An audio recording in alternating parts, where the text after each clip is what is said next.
learners, to today's session, we will be continuing towards inequality and indifference, which we were discussing in the previous video. So continuing with that, let us discuss what John Rousseau, a political thinker, talked about inequality. So he said that among the human species, there are basically two kinds of inequalities. One which he calls natural or physical, because it is established by nature and consists in a difference of age, health, bodily strength, and the qualities of the mind or the soul. And another, the second kind of inequality which he discusses, is called moral or political inequality, because it depends on a kind of convention and is established or at least authorized by the consent of me. So this was the moral or political inequality which he talked about. So what we can say that according to Rousseau, the first type of inequality is natural and therefore is given, while the second type is socially created and therefore will benefit a few over the majority. Now, sociologists point out that natural and moral equality are not completely unrelated. For example, intelligence quotient, when we talk about, intelligence is measured by intelligence quotient. And IQ tests in the United States have found that whites on an average have higher score than blacks. But does that mean that whites are naturally more intelligent than blacks? Can the income gap between the communities be explained by the higher intelligence of the white?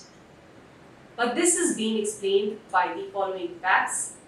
Number one, when we talk about intelligence, is a product of both genetic and environmental factors. This we have to understand, that it is both genetic and environmental factors which play a role in deciding the intelligence. So the social background of the individual influences his IQ scores. Deprived social backgrounds will negatively influence the scores. And intelligence tests are not really objective. They are based on white middle class knowledge and skills. So this is again another important point to note. The tests only measure only part of the mental capacities of the individuals and therefore are not universally valid. When we talk about biological differences, they do not readily become social inequalities. Andrew Bethe points out that natural inequality is based on differences in quality, and the qualities are not just there, so to say, in nature. They are as human beings define them in different societies, in different historical epochs. He also says that the identification as well as the gradation of qualities is a cultural and not a natural process. So this one has to understand. He writes that nature presents us only with differences or potential differences. With human beings, these differences do not become inequalities unless and until they are selected, marked out and evaluated by the processes that are cultural and not natural. In other words, we can say that differences become inequalities only with the application of scales. And the scales with which we are concerned in talking about inequalities in a social context are not given to us by nature, but culturally constructed by whom? Particular human beings, say, under particular historical conditions. And that is what was true in case of designing the IQ tests also. Dipankar Gupta points out that differences in language, religion, race or sex are differences that are in themselves and do not contain the property of inequality. This may not, however, be the popular understanding of these differences. He says that though differences cannot be placed in a hierarchical order, they are not allowed to retain their horizontal statuses. They usually tend to get hierarchized in popular consciousness. And this is where prejudice takes over. So one has to understand how prejudices are created in a systematic and planned way. Men are deemed to be superior to women, Certain linguistic groups are held to be less civilized and cultivated than others, and religious bigotry prevails. All because most of us are not conditioned to tolerate differences and versus the other differences. So this is what is basically the prejudices which are there in the mind of people. And some of the groups which are discriminated because of their natural differences are, as we said earlier also, men and women. Apart from the fact that men are generally physically stronger than women, there is no biological evidence to show that women are incapable of doing the tasks that men do. Yet it is often held that men are better suited to manage outside work while women are better suited to do household work and care for their children. This is the general presumption. Now, secondly, it's racial differences. So, the European justification for colonization of other people was mainly based on the fact that the white race was more advanced and evolved than other races and therefore had a role in civilizing them. So, that was the basis on which they colonized the nations. And pseudo-scientific theories based on Darwinism was used to justify the oppressive rules of the natives. Now moving on to talk about culture and inequality. Let's try to understand that the qualities used to judge the relative position of groups vis-a-vis other groups are defined by social and cultural processes rather than scientific facts. It is also clear that the qualities that are selected and used to make these judgments will be derived from the existing body of knowledge of that society. But knowledge production in any society depends largely on the position of the producer in the social structure.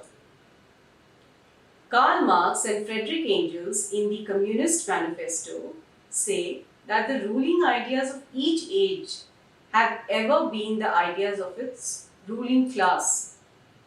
According to a prominent contributor to the sociology of knowledge, Karl Mannerheim, all the knowledge and ideas, although to different degrees, are bound to a location within the social structure and the historical process. Likewise, women advocating the need of a perspective from below says that the process of production of knowledge and advantages and disadvantages emanating one's location in the social structure is basically linked. It is not to suggest that all knowledge is partisan in nature, rather than to show that knowledge is not always objective and factual. Common people's everyday experiences with members of other communities color and reinforce these biases, and then they become established as facts. And that's how prejudices are also created. It is not only academic knowledge that is affected by these biases and partisan attitude, but also our everyday experiences take place in common places, like say in the street, workplace, markets, educational institutions, during political activities. All these are affected. People do not consciously give much importance to these interactions, but nevertheless are influenced by them. It is not often understood that it is pre-existing biases in the observer that influenced his perception or her perception, and his or her conclusions has merely reinforced his or her bias. Now let us talk about inequality and the difference in India in the context of tribals. Indian political leaders after India's independence from British rule very well understood the challenge of creating an egalitarian social order in a deeply hierarchical society. India's diversity in religious beliefs, value systems, customs and traditions made the task even more difficult. So with this background, while the Western societies had become egalitarian over a long period of time, the Indian state had to achieve an equitable order in a much shorter period. Dr. Ambedkar, the architect of Indian Constitution, described the challenge Indian democracy faced. He said, the third thing we must do is not to be content with mere political democracy. We must make our political democracy a social democracy as well. Political democracy cannot last unless there lies at the base of it the social democracy. So, what does social democracy mean? It means a way of life which recognizes liberty, equality, and fraternity as the principles of life. And these principles of liberty, equality, and fraternity are not to be treated as separate items in a trinity. They form a union of trinity. In the sense, we can say that to divorce one from the other is to defeat the very purpose of democracy. On the 26th of January 1950, we are going to enter into a life of contradictions, and that is what Dr. Ambedkar said. He said, in politics we will have equality, and in social and economic life we will have inequality. In politics, we will be recognizing the principle of one man, one vote, and one vote, one value. In our social and economic life, we shall, by reason of our social and economic structure, continue to deny the principle of one man, one value. So let us see what Indian state's response is to the tribal situation. The Indian government recognized that the tribes are socially, culturally, and economically diverse from other categories of Indians and therefore needed a different approach. Some of the policies or approaches that reflect this concern are, one was provision of equality. So in the provisions for equality, there are Constitution articles, say Article 14, 15 and 16, and then granting aid specific to scheduled tribe, that is 275(1). Then there are provisions for preventing discrimination of tribes. There are protective articles of the Indian Constitution. There is a National Commission for Scheduled Tribes, a constitutional body to protect the rights of the scheduled tribes. There are protective legislations like prevention of atrocities against scheduled caste and scheduled tribes. Then are provisions for recognizing and preserving differences. The Panchsheel or the 5-point approach formulated by Varya Elvin and Pandit Jawaharlal Nehru to tribal situation, which advocated minimal governance and autonomy and the right to develop according to their own way. Schedule 5 and Schedule 6 of the Constitution gave limited autonomy to the tribes to govern themselves, and the Panchayat Extension Scheduled Areas Amendment, which gave additional powers to the Panchayats to govern tribal majority and areas and administer land use. Indian market and civil society's response to tribal situation has been no longer, like what we have to understand is that in this context, the tribals are no longer isolated from non-tribes. Contact between the tribes and non-tribes are increasing due to migration and forced displacement. Everyday experiences in interacting with others are as important as government legislations ensuring equality and protection in defining tribal perception of themselves and non-tribes. Tribal and non-tribal interaction takes place in rural as well as urban areas. In rural area, a number of studies have shown that the tribal experience has been largely negative. It has increased tribal alienation and caused frustration and anger among the tribal groups. Raja Kanti Das, he studied Orao in Midnapur, and he showed that the Oraos were adopting certain elements of Hinduism from their neighbors as an adaptive measure while striving for maintaining their identity and community organization. But in spite of these steps, the Oraos were losing their jobs to the new migrants to the town. Homic, in his study of the 21 Lodha villages in the Midnapur, showed that frustration is driving them towards crime. There have been a number of studies that show how tribes have been brought into the Hindu fold by incorporating tribal gods into the Hindu pantheon. Their assimilation, if successful, makes the tribe a caste within the caste system. The study of Patnaik of Savara tribe in Orissa shows their gradual adoption of Hindu customs and becoming an untouchable caste. Local power equations play an important role in determining the ritual status and position of the caste. Historically, when we see such tribes are placed in the lower positions in the caste hierarchy, though there have been instances of tribes being accepted as Kshatriyas. Christian methods to convert tribes have been more direct and involve a break from their earlier animistic beliefs. Both these processes have often resulted in the loss of tribal identity. While in many cases the assimilation into larger community might have given the tribal community greater security, in many cases it has caused violent conflicts between the tribes and non-tribes and between tribes itself. There have been instances of forceful rejection of Hindu and Christian beliefs and a return to traditional beliefs. In urban areas, the nature of contact between the tribal and non-tribal has been different because of the relative anonymity prevailing in the cities.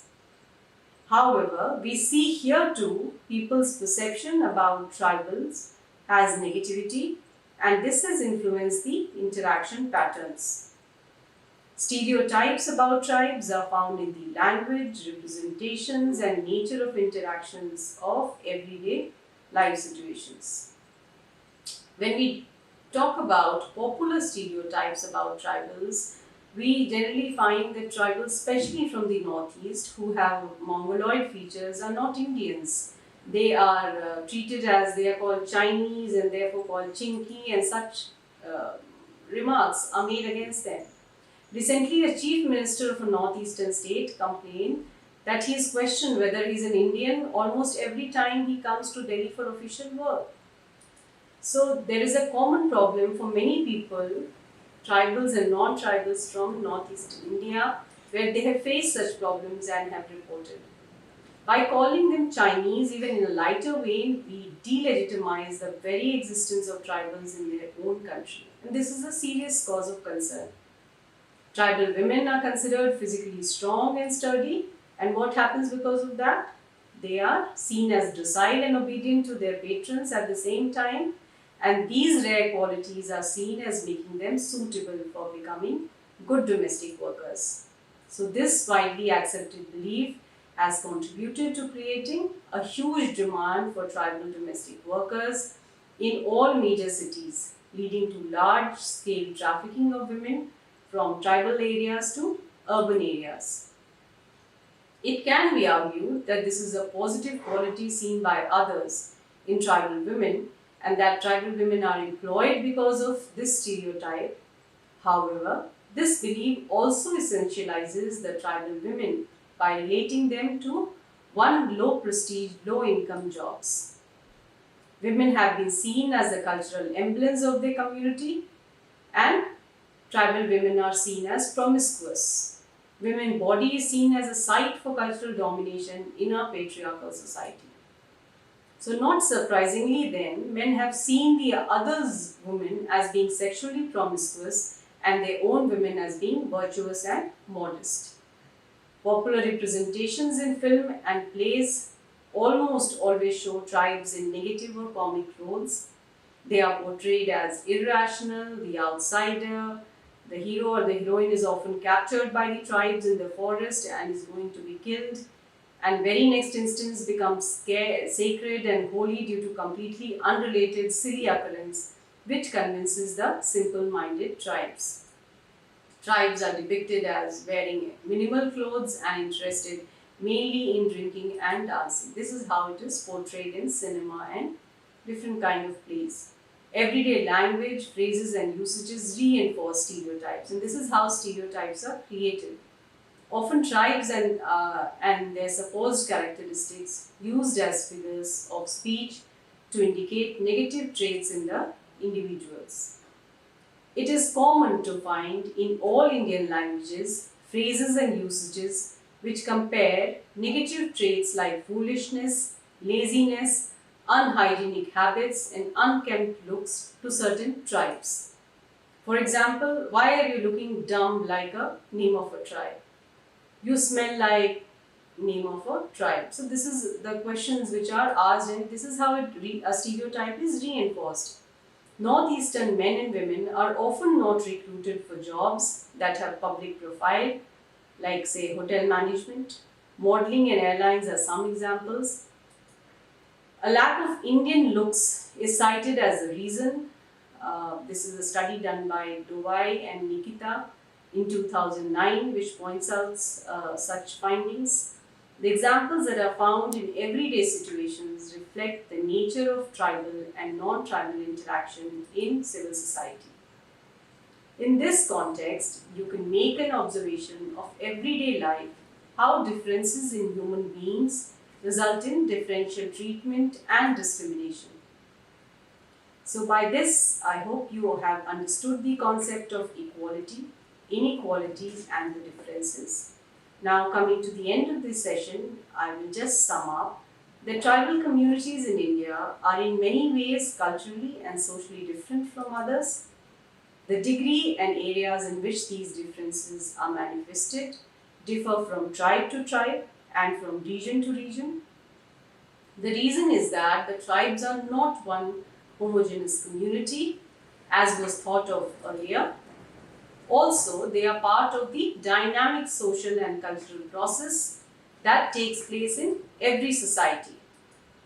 However, these characteristics of tribes must not be seen by others as an end of differences between tribes and non-tribes. The differences are real and very much tangible. Non-tribes people often wonder why the tribes do not join the mainstream, especially since they are given a lot of privileges like reservations, special grants, etc. They do not often realize that what they demand is the assimilation of tribal population into the majority population. The mainstream imagination of India often is narrow. According to them, the social and cultural criteria for an Indian is very much their own culture and social characteristics. So in reality, they view only themselves and people like them to be the mainstream. Therefore, they want the tribes to be like themselves. And this is not acceptable to the many tribes who want to maintain their distinct culture and lifestyle. The Constitution promises equality of status and of opportunity. That is, in the preamble of the Indian Constitution, the government has passed a number of legislations and formulated programs to move towards equality. How is it only when social perceptions undergo a change that the goal of equality of all will be closer? The so-called mainstream Indians will have to better understand the much quoted but not well understood words unity in diversity if they want a better India. Bete proposed a distinction between harmonic system in which society is divided into groups that are hierarchically placed and the ordering is considered as appropriate. And the second is disharmonic systems in which there is no consistency between the order in which groups are arranged and the natural scheme of things.